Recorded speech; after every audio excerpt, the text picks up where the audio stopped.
How do you know if it's time to quit? The subtle art of quiet quitting. 8 red flags of a toxic workplace. What's the happiest job in the world and how does it compare to yours? Does that mean every scientist should quit? The thoughts expressed in this podcast are my own views and opinions. They do not reflect the values of my employers. Hello, welcome to the Crossover Connections with Jack Wang podcast. On this podcast, we talked about the business of science and how it relates to the latest headlines. The last episode, we talked about the highest of highs in the field of science, winning a Nobel Prize, chemistry, medicine, and physics. And today we're going to be talking about the lowest of the lows. How do you know if you've hit rock bottom in your career, and how do you move on and quit gracefully without burning bridges, but instead building bridges? And one of the most informative sources comes from the host of A Diary of a CEO, hosted by Bartlett, who is not only an entrepreneur of multi-million-dollar businesses, but he's also on the UK's Dragon's Den or Shark Tank, if you're a US viewer or listener. And a few years ago, he published a book in which he outlined what he calls Stephen Bartlett's quitting framework. And today we're going to go through this quitting framework and look at it through the lens of a scientist who's worked in a number of scientific workplaces. I'm a microbiologist, college professor, along with being a YouTuber and podcaster. So hopefully my perspective would shed light on how scientific workplaces and scientific careers can be transposed onto this kind of framework, which I think typically goes to some people's 9-to-5 job. Are you thinking about quitting? And if the answer is yes, the question then becomes, why are you thinking about quitting? It could go one of two ways. It's either the thing that you're doing is very hard or the thing that you're doing sucks. If the job that you're doing is too hard, is the challenge worth the potential reward? If the challenge of the problem is worth the reward, then of course you keep going. But if you don't feel like that reward or potential reward is worth overcoming the challenge, then you should quit. This branch of the decision tree on whether or not to quit is very dicey for scientists, because in the last episode, all of the Nobel Prize laureates and winners, without question, without exclusion, their discoveries happened 30 years before they were awarded the Nobel Prize. The follow-on applications from their work weren't even done by them. They were done by other scientists. The potential reward is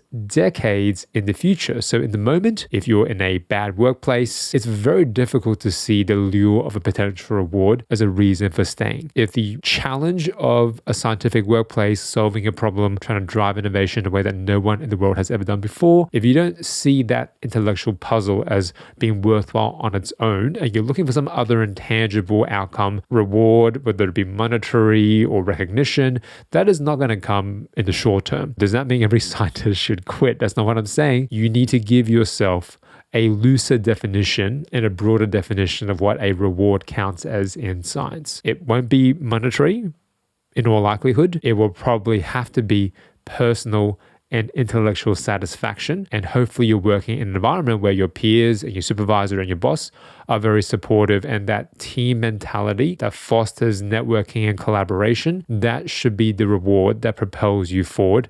And the process of solving puzzles is actually the biggest reward that we get as scientists. Many scientists could, through their intellect and talent alone, find a very lucrative career in other areas like finance or business, but they have chosen some area of innovation where no one has broken through before. So the rewards that we're looking for often are not money. It would be nice if there was money and a lot more of it, but often we're looking for some itch to scratch, some intellectual puzzle to unlock that we think we have the answer to. And that is the potential reward that will always be there. For me, certainly the challenge of solving intellectual curiosities on a daily basis definitely is worth the potential reward. And for that reason, I haven't quit yet as a scientist, although you never know. The next branch of why are you thinking about quitting in this quitting framework is, hey, the process just sucks, right? The experience of working in this environment just sucks. And then there's 2 more decisions from here. It's, do you believe that you have the knowledge to make the process not suck? Is the effort worth going that extra step to make it not suck? Do you have the ability to improve your circumstances? And if you do have the ability, is it worth your time and effort? And in this case, if you answered no in either of these questions, either no, you don't believe you could make it not suck, then you should quit. Is the effort to make it not suck worth your time and resources? If the answer to that is no, then you should quit as well. Why does science suck? Because it is defined by failure. Out of all the sports, it is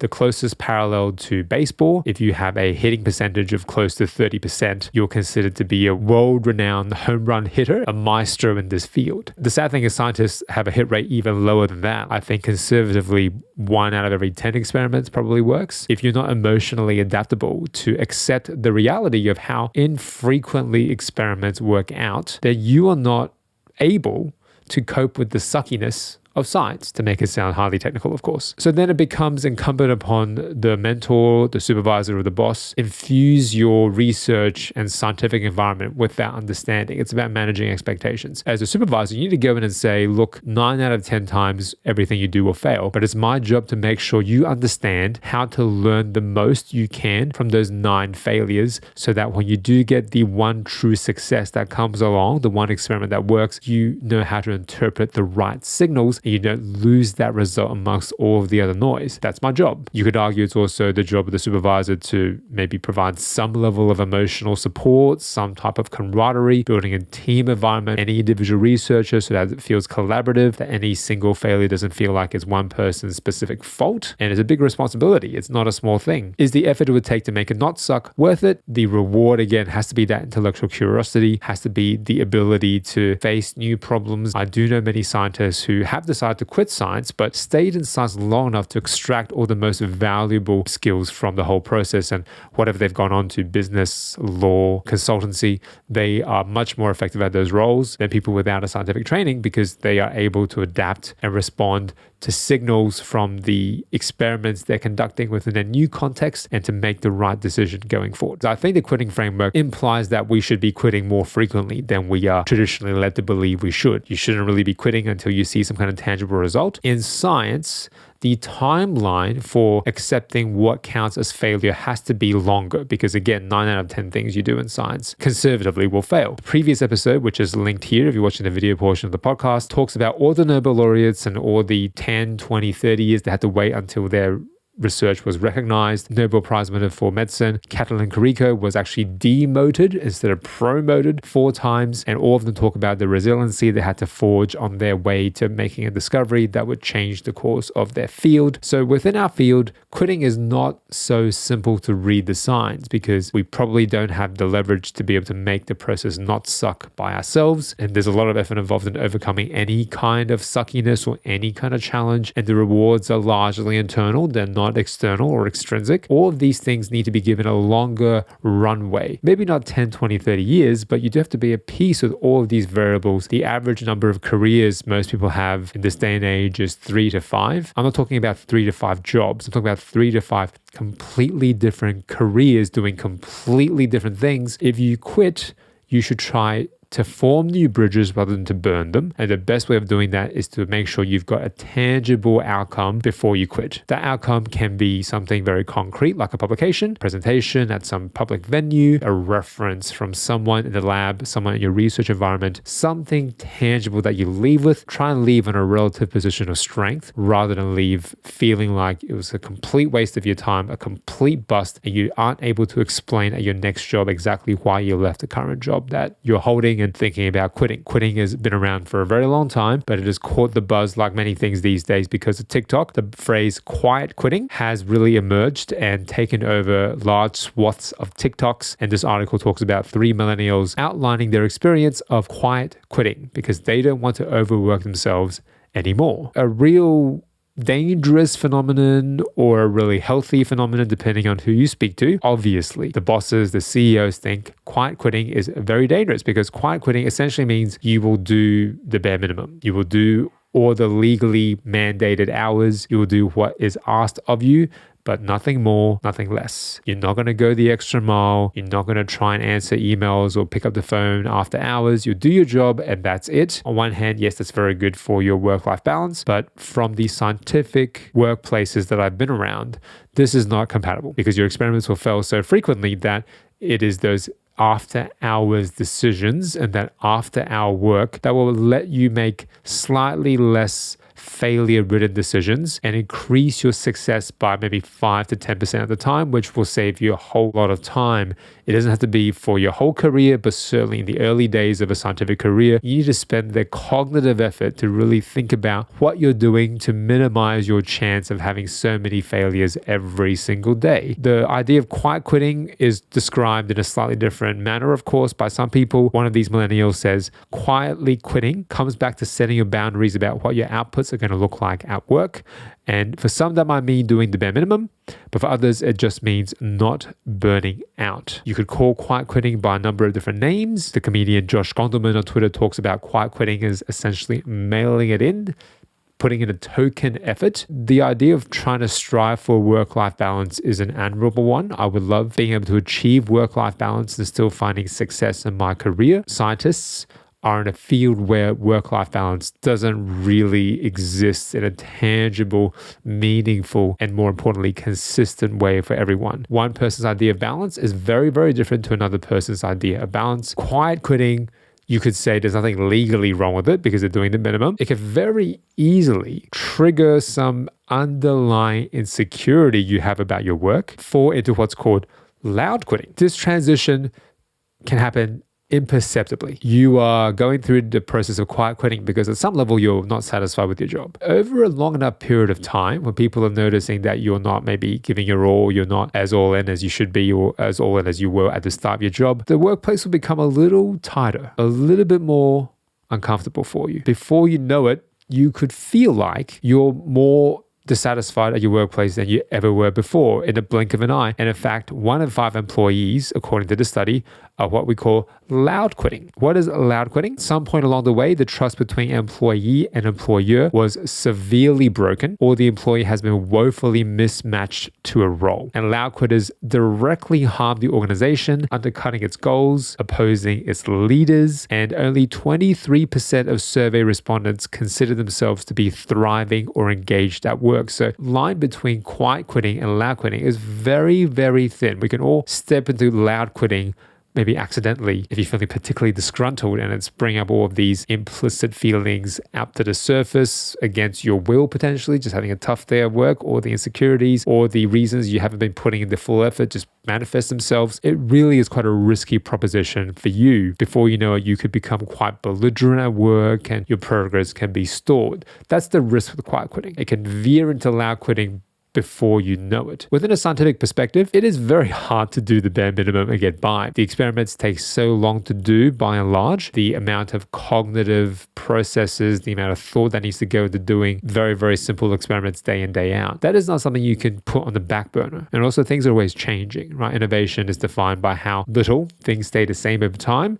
You can't just stay still, quietly quit, and still seem like you're doing a reasonable job. The system will flush those out. And this article highlights the major risk to an organization that loud quitting signals, and it should not be ignored.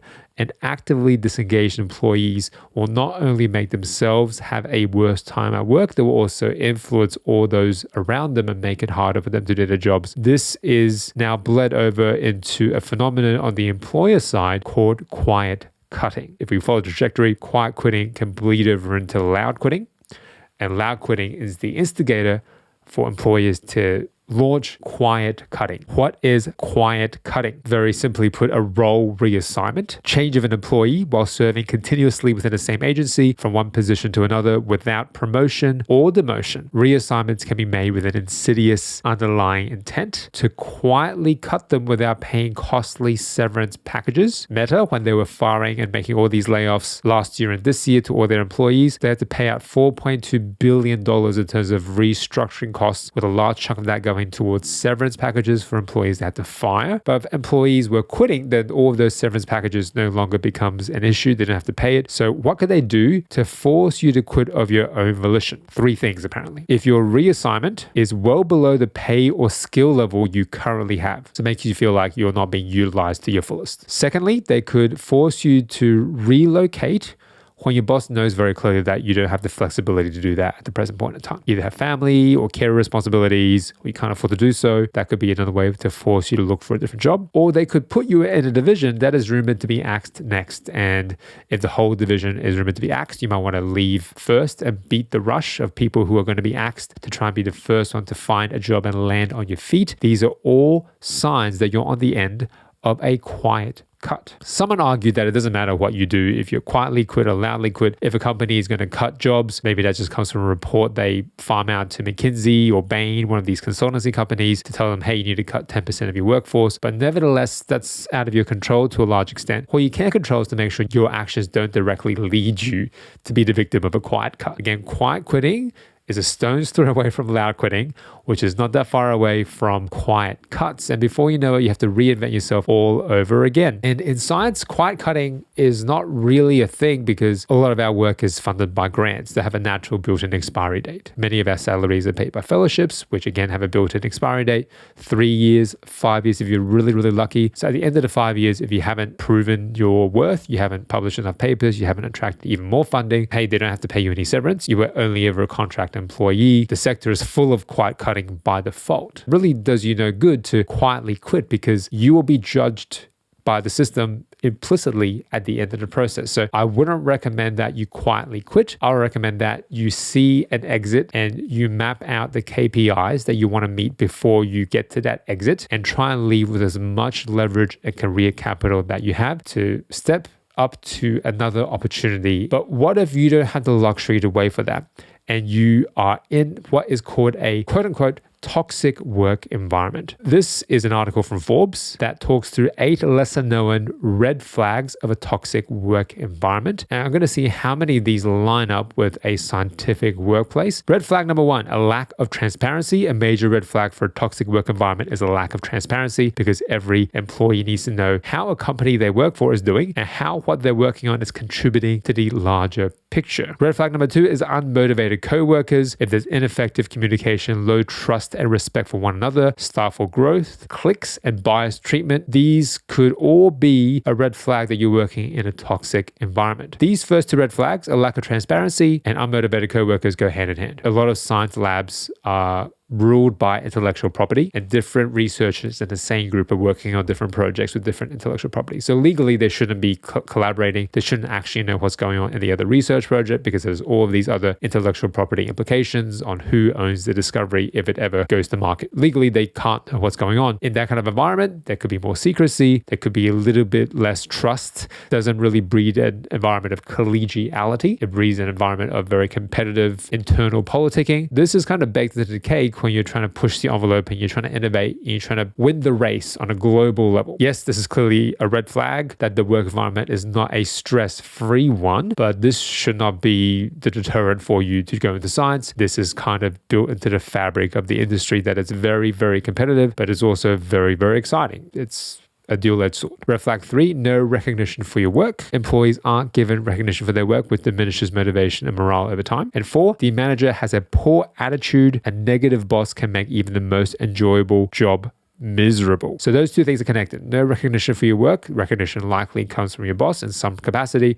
And 4, manager has a poor attitude, however you want to define poor attitude. This is where I think mentors and supervisors can make the biggest impact to our sector because, again, you need to set a culture of acceptable failure, of learning from failure, of digesting and analyzing the outcome from any single failure, because there's going to be a lot of them. You need to be that emotional bedrock for the people that you're supervising and hiring. And it's a very big job. I can't say I'm particularly great at it. I'm trying, I'm doing the best I can, but a lot of supervisors just don't have the time or the capacity or the training to really engage in that. Something like mental health first aid. This is all something that supervisors and bosses could really benefit from, and I think is a core part of a lot of leadership training that could be taken. The recognition for your work, you have to think about where that is going to come from in any job that you're in. Luckily for us, a lot of the recognition is in the public domain. If you're publishing papers, it's there. You can Google it. If you're giving a conference talk, you can see the conference talk many a time on a recording on YouTube or TED Talk. The artifact is there. Your LinkedIn post is there.